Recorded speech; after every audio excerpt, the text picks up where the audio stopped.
Welcome to You Brew Kombucha. Today we're going to talk about kombucha flavoring fails.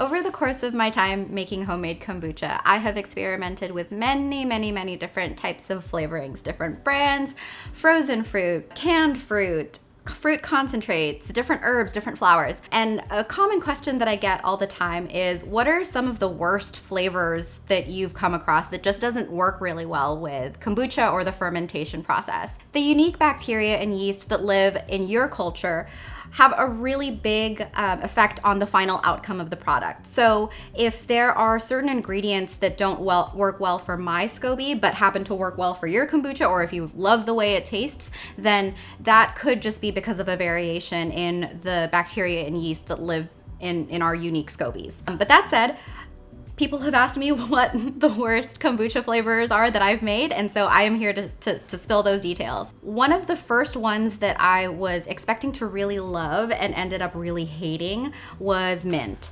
So I love mint tea, which is not really a tea, it's just an herbal infusion. And I figured, why don't I try to incorporate some of that, that flavor into my kombucha brews? And what I did was I tried both dried mint and fresh mint. And what I did was I've just kind of bruised the mint leaves a little bit and added it into the bottle along with my fruit flavoring for second fermentation. The mint was in the bottle for a few days, just fermenting. And what I've found is over the course of that time, the mint really tasted pretty skunky. It tasted dank, it tasted funky, it did not taste good. And I've tried a few different variations of just adding, like making a mint syrup and using that as a flavoring for second fermentation. I've tried just steeping the mint for about a day and then straining them out and then resealing the bottles to let the bottles continue fermenting. I've tried using different brands of mint tea as an additive to the second fermentation phase.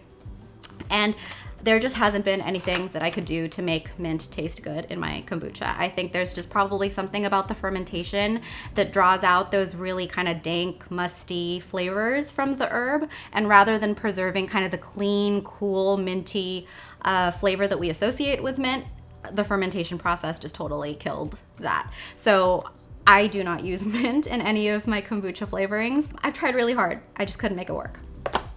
Another fail on my part was trying to make coconut kombucha a thing.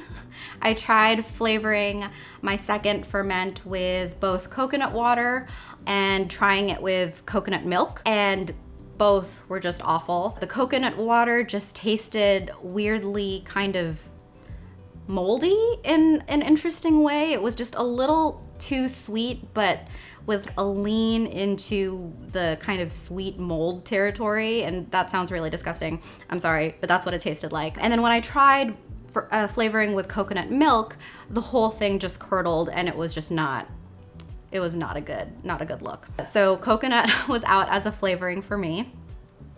Another fail, and this was more user error than anything, but I'm a really big fan of turmeric.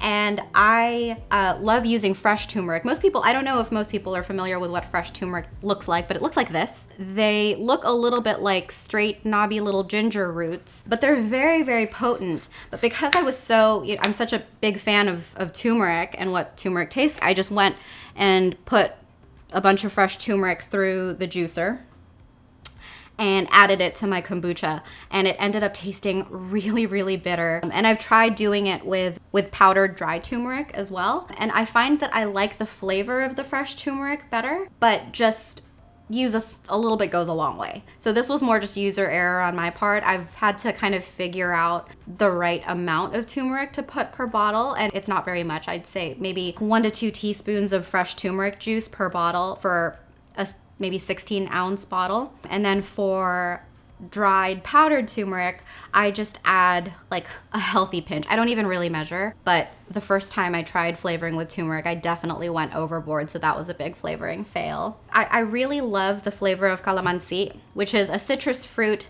that is used really commonly in Filipino cuisine. So I grew up drinking calamansi juice instead of lemonade. It's in a lot of desserts. We use it really as a substitute for lemon or lime in a lot of our savory dishes as well. And I really wanted to make a calamansi kombucha.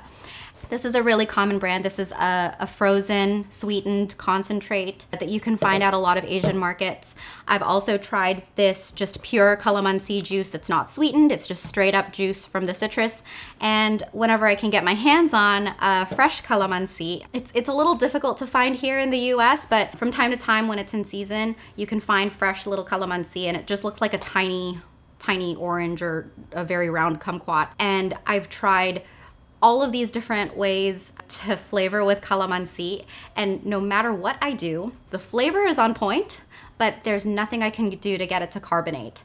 I don't know if there's some kind of enzyme that's specific to this fruit that hinders fermentation in some way or makes it difficult for liquids to carbonate.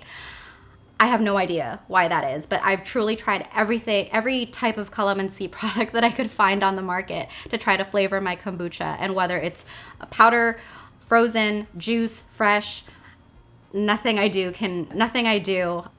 tried has made my kombucha carbonate. And this is truly the only flavoring that's the case for me, because I've been able to make every single flavor carbonate really well when I'm brewing my kombucha. So if you've run into this issue, or if you happen to have tried flavoring kombucha with calamansi and had success, let me know in the comments and tell me what brand it was, where you found it, what you did.